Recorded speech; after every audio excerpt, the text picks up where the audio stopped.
another video, and I wanted to talk about the Delta Quadra in Socionics. I decided to do these quadra videos, and the previous one that I did was on the Alpha Quadra. And so, yeah, I wanted to kind of go off of the cuff and just describe the basics of each quadra. And there's a whole bunch of videos on this on YouTube in general. And so I just wanted to add another to the mix. So as for Delta Quadra, the information they value is extroverted logic, introverted sensation, extroverted intuition, and introverted ethics. And I will go through and give brief information about each one of those valued informations for the Delta Quadra types. The first one is profit, or extroverted logic, which is dealing with effectiveness. It's dealing with, cost benefit analysis, whether or not something is valuable or not, if it has some kind of utility for them.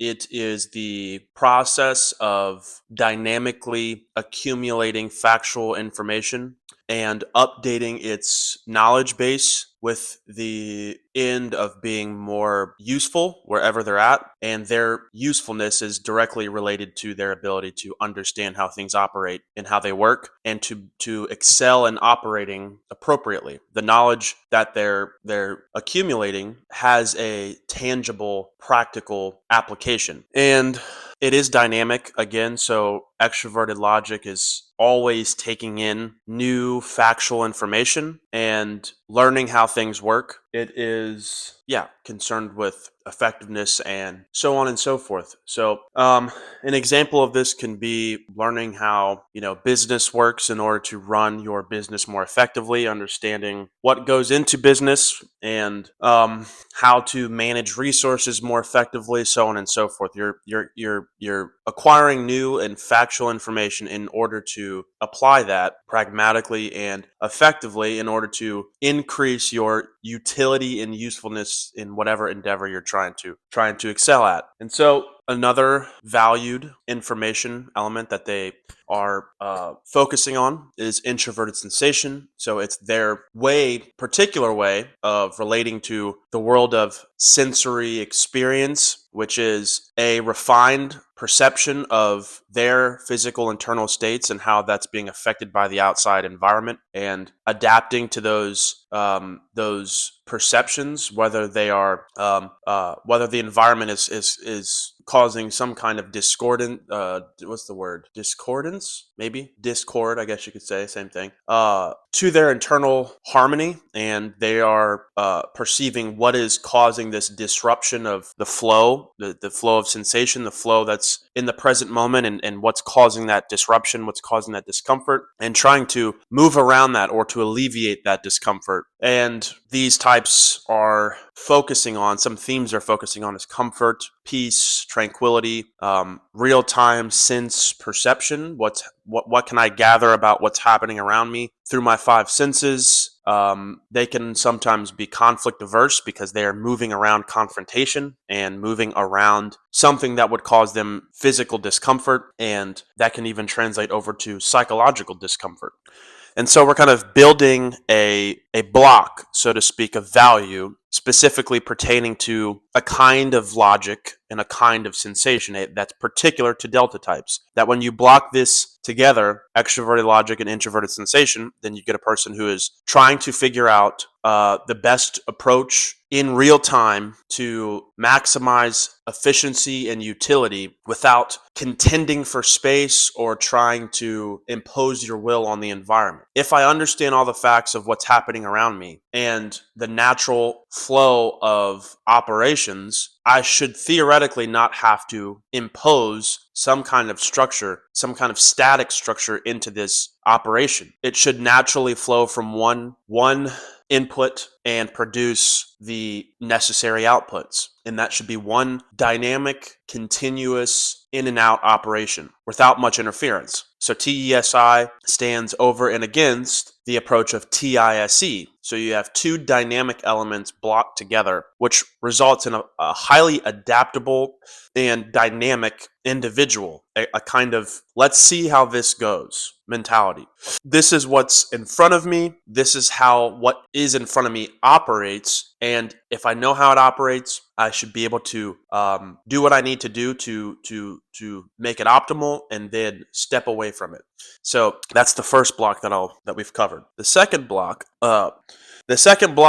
is extroverted intuition with introverted ethics. So extroverted intuition is static. It's looking at things at rest and identifying attributable features of things that are at rest. And the things that are at rest pertain to things that are abstract ideas that innately can be expanded upon and can accumulate in quantity, and seeing what is presently before them and what in that environment has latent potential and has possibility and has something within it that can apply cross domain.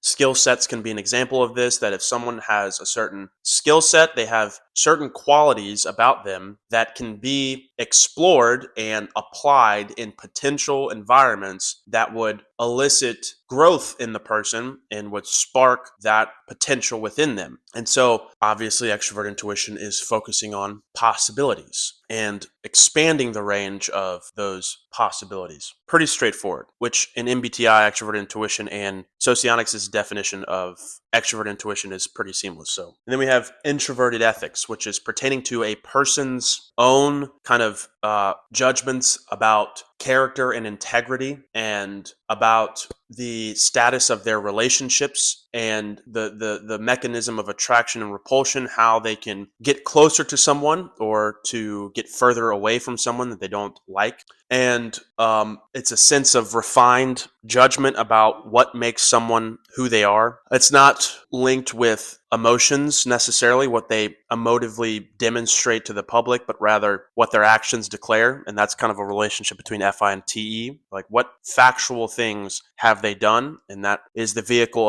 of judgment that allows me to understand partially what they are. And yes, it's focusing on static relations of inanimate or animate objects, whether it's two people and my own relationship to this other person and the relative proximity between myself and them, or to ideas, or to, again, inanimate objects. What is my relationship to this thing from a ethical standpoint? And it reduces to the own person, the individual's set of private appraisals of those things. And I will say that this is where MBTI and Socionics somewhat differ. And I will say, though, that Socionics tries to focus on the ethics of relations, the status of relationships, but it's presupposed that in order to evaluate those judgments, that the person has some kind of privatized sense of judgment about their own appraisals of things. It's very person relative. It's very subjective, and there's usually not rationality. There's not rationale for why they like this person and not that person. When you ask Fi people in real life, they do give you kind of an MBTI definition of Fi. Truly, like they just do. It's relative to their own sense of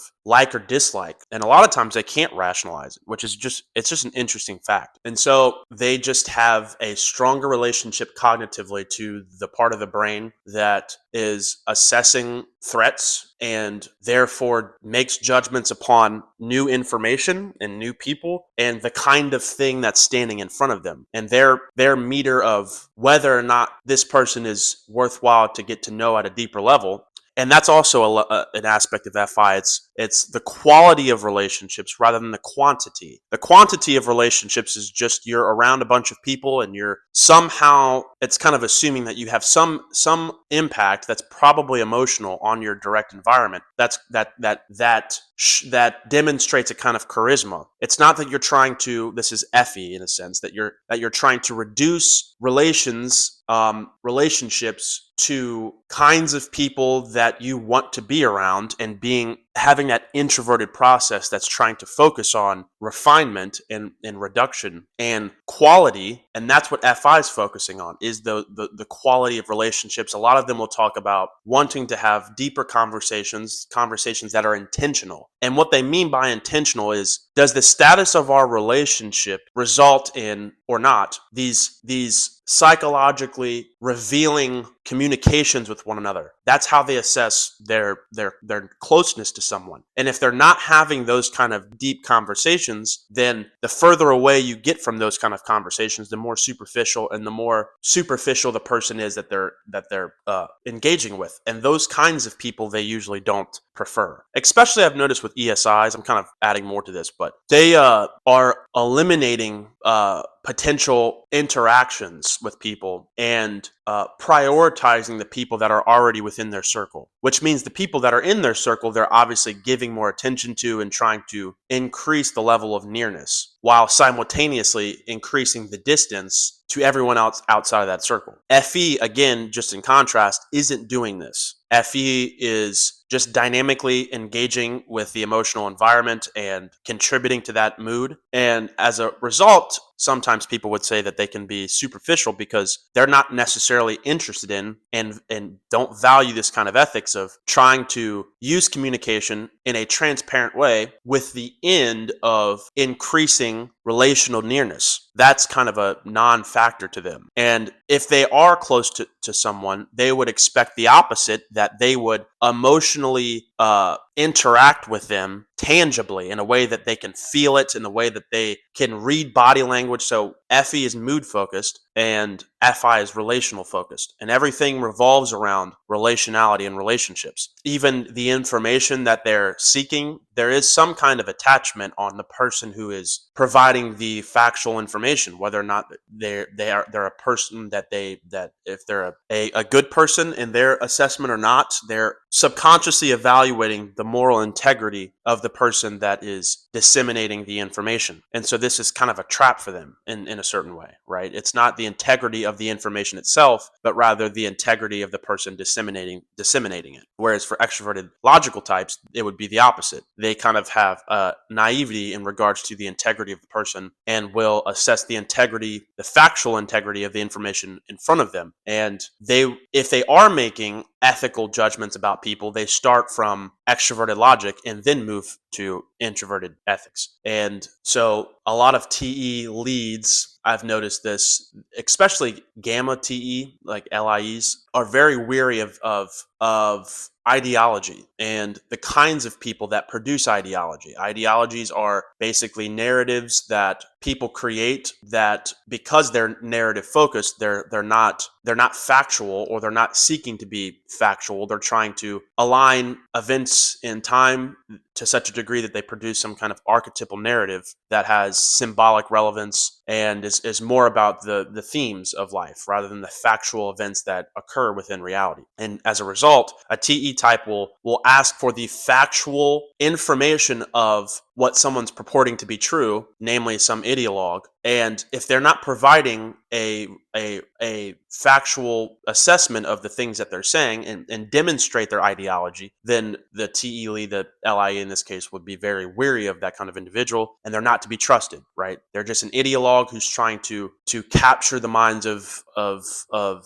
naive individuals and indoctrinate them into believing some narrative that's harmful for the collective and for society, and doesn't correspond to the facts of reality. And so they start from extroverted logic, and then the indictment goes towards introverted ethics. They're an unsavory character. With FI lead, they are starting with the ethical judgment, their personal relationship to that idea or person, and maybe sometimes cherry picking facts in order to make that judgment fit. Especially if it's ESI, because that person would be the embodiment of evil and has no potential to develop, right? You are what you do, basically. And so overall, the themes of the Delta Quadra are being present focused. They're not thinking about long-term outcomes that kind of result in these long enduring themes of life, this kind of abstract notion of meaning that NI often articulates, but what works in the present moment and being able to be competent at what you're doing and reap the benefits of those efforts that lead to harmony internally, a sense of peace. You go to work, you do your job well, you know how to do your job well, and you reap the rewards for that. And then you can provide for your family, and you can share moments with family and enjoy the simple things of life, right? That's a Delta maxim, or motif rather. And, be a good person, right, is a Delta kind of statement that we all make mistakes, right? But we can adapt, we can learn, we can develop, and we can surround ourselves with people that are in our best interest, that are aiding in our process of discovery and learning new skill sets that make us more useful for our community. And it's kind of that motif. And it's not trying to be flashy. They're not trying to be overly charismatic and to captivate people with these strong emotions and these dynamic emotions, but they are trying to live simply and effectively and harmoniously with people they care about and who are in their best interest and have their best interest at mind, and to enjoy the moment and be present, right? They're not trying to think long term across generations and civilizations. That's not naturally their mentality. And if they do, it's a very pragmatic way of evaluating time in a very cause and effect kind of time A, time B, time C, blocky, like this. They're not abstracting anything beyond that would conceptualize time in a way that forms these narratives that capture people's attention, and that's not what they're trying to accomplish. They want to live simply and understand how to do that effectively, and to, for example, in their workspace, using different methods of action and approach, which is kind of the TE and NE working together in order to optimize efficiency, thinking outside the box, but not so far outside the box that they are speculating about theoreticals for its own sake, for enjoyment. That's not what deltas do. That's what alphas do. Delta types don't do that. It's in the lens of maximizing efficiency and effectiveness. A delta ST type is very good at thinking outside the box and thinking about alternative approaches to solve problems presently in the moment. And that's the kind of, I'm thinking of LSE, for example, but that's the utility and the reason that they're using extroverted intuition. It's not just to mindlessly generate ideas about reality for its own sake, or to use that extroverted intuition in order to, in a humorous way, thinking outside the box with the end of trying to impact people's emotions and to cause laughter, so on and so forth. They're kind of reserved in that regard. And so they have a sense of modesty to them and a sense of intellectual sobriety and practicality. And yeah, that's basically Delta Quadra. So I think I have all that I needed to talk about. So, peace.